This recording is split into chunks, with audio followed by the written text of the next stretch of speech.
नमस्कार, मैं हूं प्रखर प्रकाश मिश्रा और हमारे संग आज ऐसी शख्सियत मौजूद हैं जिसने अपने जिंदगी का सफर एक अध्यापक के रूप में शुरू किया। वो मुख्यमंत्री भी रहे, सांसद भी रहे, गवर्नर भी रहे और भारत सरकार ने उनके इस सारे योगदान को देखते हुए पद्म भूषण से सम्मानित किया है। मैं बात कर रहा हूं उत्तराखंड के उस लाल की जिसको दुनिया भगत सिंह कोश्यारी के नाम से या भगत दा के नाम से जानती है। मेरे साथ मौजूद है भगत दा, आपका बहुत बहुत स्वागत है। धन्यवाद और आपको बधाई कि आपको पद्म भूषण मिला। चलिए। आपने उस जमाने से लेके आज तक देखा है, यानी कि आपकी पैदाइश है आजादी से पहले की, आज आप 83 साल कंप्लीट करके 84 में चल रहे हैं। बदलते भारत को देखते हुए आज भारत कहाँ खड़ा है, उसमें ये अध्यापक क्या देखता है, क्योंकि अध्यापक देश को बनाता है। देखिए, आप पीछे मुड़ के देखोगे और वर्तमान में देखोगे तो पीछे मुड़ के देखोगे तो जब हम बहुत छोटे थे, गांधी जी के नेतृत्व में स्वतंत्रता आंदोलन चल रहा था, तब वो बोलते थे रघुपति राघव राजा राम, पतित पावन सीताराम।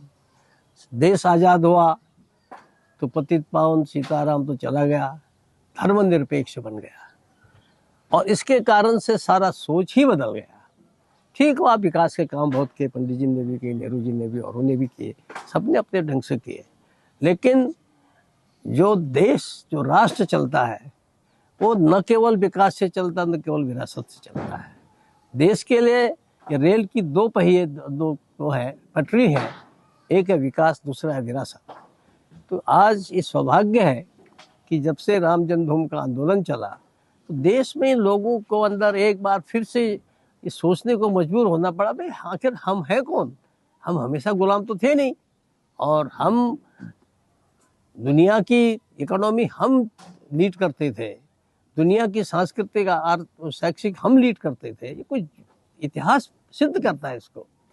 तो आज सौभाग्य से पिछले 11-12 सालों में देश में पहली बार हमारी जो विरासत है उसको मौका मिला है, उसको सुरक्षित करने का, संरक्षित करने का, और उसके साथ साथ जिस विकास की बात पहले की जाती थी उस विकास को भी अब तिगुनी चौगुनी रास्ते से मात्रा में आगे बढ़ाया जा रहा है।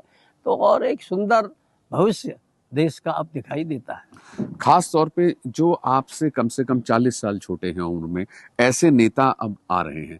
आपका नेतृत्व भी ऐसे ही एक सिन्हा को दिया गया जो कि नितिन नवीन हैं। तो उनको देखते हुए और उत्तराखंड के मुख्यमंत्री को आप क्या संदेश देना चाहते हैं? धामी जी को विरासत की आपने बात कही, लेकिन 25 साल के उत्तराखंड के पास आज भी अपना संग्रहालय नहीं। चलिए, आज भी उत्तराखंड में संग्रहालय है, लेकिन एक सेकेंड, हर जगह संग्रहालय, अल्मोड़े में आप देखेंगे तो संग्रहालय है, यहाँ देखेंगे तो यहाँ भी कहीं होगा नहीं, आपका राज्य तो, का सरकार की तरफ से कोई संग्रहालय नहीं है। अच्छी बात है, आप अगर राज्य का एक बहुत अच्छा संग्रहालय बना है, अगर उसमें कहीं अभी तक कमी दिखाई दे रही होगी तो आपने पहल कर दी है, तो मैं तो इसका बड़ा पक्षपाती हूँ। अल्मोड़ी में तो हमेशा संग्रहालय में जाता रहता हूँ, तो मैं सीख देखता भी हूँ, है ना। तो ये अच्छी बात है। इसको ऐसा कि हम ओवरनाइट सब चीजें करेंगे ऐसा तो है नहीं, क्योंकि आप 4 धाम इतना सुंदर कर दिया है। आदि कैलाश लोग जानते भी नहीं थे, तो आदि कैलाश आज हजारों की संख्या में लोग जा रहे हैं। हमारे नील करौली बाबा के तो लाखों की संख्या में जाने लग गए। तो एक वातावरण नया बन गया है। तो उस नए वातावरण में शिक्षा, संस्कार और हमारी जो पुरानी संस्कृति, ये सब आएगी, और उसके साथ फटाफट आपकी गाड़ी जा सके, कहीं रुके नहीं, ऐसी सड़कें बन रही हैं। और आप जो है हवाई जहाज, हेलीकॉप्टर में बैठो और हल्द्वानी से 20 मिनट में मुंशियारी पहुंच जाओगे, जहाँ पहुंचते हुए 10-12 घंटे लगते हैं। तो एक प्रकार से हमारा सांस्कृतिक विरासत का काम भी चल रहा है और विकास भी बहुत अच्छा हो रहा है। तो एक शुभ लक्षण है। मुझे लगता है कि आगामी भविष्य हमारा बहुत सुनहरा है। आपने कहा आगामी भविष्य बहुत खूबसूरत है। प्रधानमंत्री नरेंद्र मोदी कहते हैं कि विकसित भारत बनाना है, साथ में ये दशक कहा जा रहा है उत्तराखंड का है। इसलिए मैंने कहा क्योंकि आपका तजुर्बा बहुत बड़ा है। आपने वो भी टाइम देखा जब मिट्टी के तेल में पढ़ना पड़ता था, और आज आप ऐसा टाइम देख रहे हैं जब डिजिटल इंडिया है। तो इसके लिए आप क्या क्या और अपने तजुर्बे से बताना चाहते हैं हम लोगों को, देश को, सरकारों को और राजनेताओं को? देखिए, क्योंकि अगला दशक की आपने बात की और उत्तराखंड की बात की, तो स्वाभाविक रूप से मैं इसी बात पर आजकल कहता हूँ कि अगर उत्तराखंड का अगला दशक बनाना है तो कुछ बुराइयां हैं उनको छोड़ना पड़ेगा, जैसे छुआछूत। इसलिए मैंने समरसता सहबोज के बहुत से कार्यक्रम के और धीरे धीरे लोगों का मानस्य बन गया है कि हमें ये जो आपस में भेदभाव, अस्पृश्यता, ये बिल्कुल ख़त्म करनी चाहिए। तो एक इससे अगर उत्तराखंड से ये शुरुआत हो गई, शहर में कुछ नहीं है लेकिन गांव में भेदभाव होता है, ये खत्म हो जाएगा अगले 2-3 साल वर्षों में, तो मैं सोचता हूँ कि हमारे विकास के लिए एक नया रास्ता खुल जाएगा। और जहाँ तक काम का सवाल है, मैंने सरकार ने केंद्र से भी, प्रदेश से भी, चाहे मोदी जी हो चाहे धामी जी हो, इतने प्रोग्राम है, इतना सब्सिडी आपको 80% उसमें हॉर्टिकल्चर में, आपको फिशरीज में इतना कुछ सब्सिडी मिल रही है। और आपको खुशी होगी कि जब से मैं यहाँ आया हूँ मैंने इसी पर ध्यान दिया और अब बड़ी संख्या में लोग सेब लगा रहे हैं, बहुत से लोग कीवी लगा रहे हैं और नई नई चीज़ें लगा रहे हैं।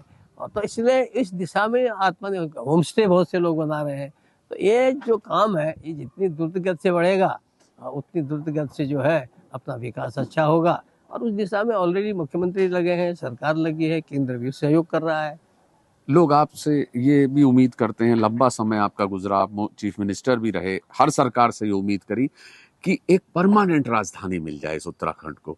इस परमानेंट राजधानी को लेकर आपका विचार क्या है? देखिए, परमानेंट राजधानी, फिर लोग कहेंगे एक परमानेंट सरकार होनी चाहिए, फिर लोग कहेंगे एक परमानेंट पत्रकार होना चाहिए। अब इस परमानेंट का कोई स्थायित्व तो चाहिए। इस परमानेंट का जो है कोई ऐसा मापदंड नहीं है कि जिसको आप कहें कि हाँ दिस मीन्स ये परमानेंट है। तो इसलिए मैंने इसलिए कहा क्योंकि आपके अंदर एक पत्रकार भी बसता है, आप अखबार भी चलाते थे। मैंने इसीलिए आपसे कहा ना कि जो परमानेंट जो है तो उसकी परिभाषा लोग अपने हिसाब से लेते हैं।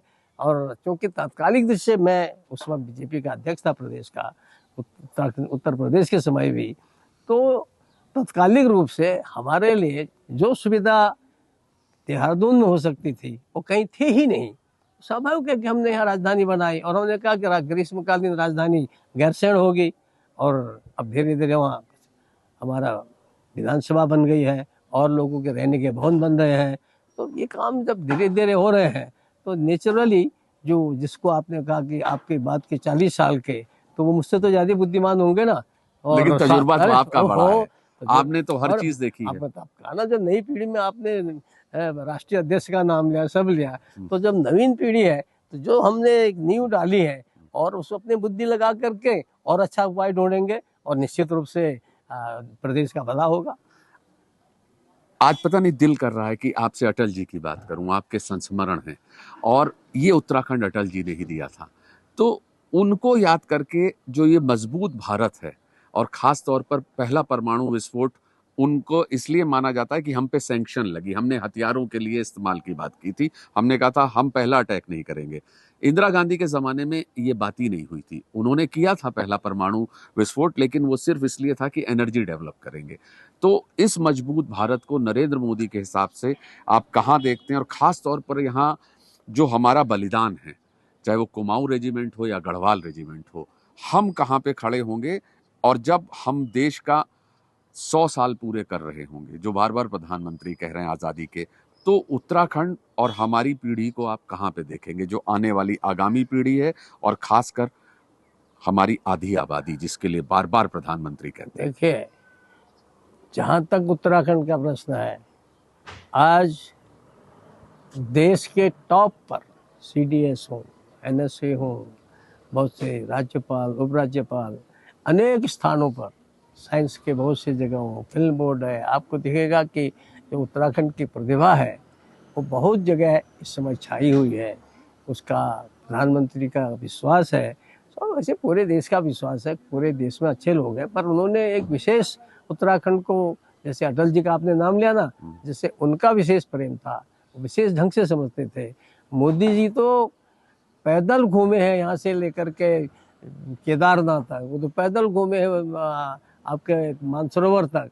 तो इसलिए उनको पूरा इसका आइडिया है, और इसलिए वो बड़े जोर से कहते हैं। ये नहीं कहा कि अगला दशक गुजरात का होगा, उन्होंने कहा अगला दशक उत्तराखंड का होगा। तो इसलिए उत्तराखंड के लिए जब प्रधानमंत्री इतना ध्यान दे रहे हैं, तो मुझे लगता है कि हमारे युवा मुख्यमंत्री इतना दौड़ रहे हैं, भाग रहे हैं, काम कर रहे हैं, तो निश्चित रूप से दशक आगे उत्तराखंड का होगा। मैं बस चलते चलते जानना चाहता हूँ, वो कौन सी ऐसी लाइनें हैं जिसने आपको थकने नहीं दिया, जिसने आपको हमेशा कहा कि कर्तव्य पथ पर चलते जाना है, वो हमारे दर्शकों के लिए आप सुनाएं, जो हमारे लिए भी एक इंस्पिरेशन है। देखिए, दो चीजें हैं। पहली बात, ये सारी दुनिया के लिए जो एक बहुत बढ़िया संदेश गीता ने दिया है, भगवत गीता ने, इसलिए दुनिया में बहुत अधिक पढ़े जाते हैं, शायद बाइबल से भी ज्यादा। तो उसका क्या है, कर्मण्येवाधिकारस्ते, आपका काम करते रहना है। और फिर उपनिषद में कहा है चरैवेति चरैवेति, पूरा बड़ा मंत्र है, वो नहीं बोलूंगा आपके सामने, मुझे याद है, परंतु चरैवेति चरैवेति चरैवेति, चलते रहो चलते रहो। अर्थात हम लोग सक्रिय रहें, काम करते रहेंगे, कहीं पर सफलता मिलेगी, कहीं असफलता भी मिल सकती है, कहीं प्राकृतिक आपदा भी आ सकती है, कहीं विदेश से भी आक्रमण हो सकता है। इन सब के बावजूद हम सब जैसे सब चीज़ों के लिए तैयारी करके और इन विपरीत परिस्थितियों में आगे बढ़ते रहेंगे, मुझे लगता है कि निश्चित रूप से अच्छे परिणाम आएंगे जो आप चाह रहे हैं। एक बार फिर आपको बहुत बहुत धन्यवाद और आपका प्रखर जी, आशीर्वाद बना रहे इस उत्तराखंड पे। खास तौर पर युग वार्ता के लिए मैं प्रखर प्रकाश मिश्रा, देहरादून से।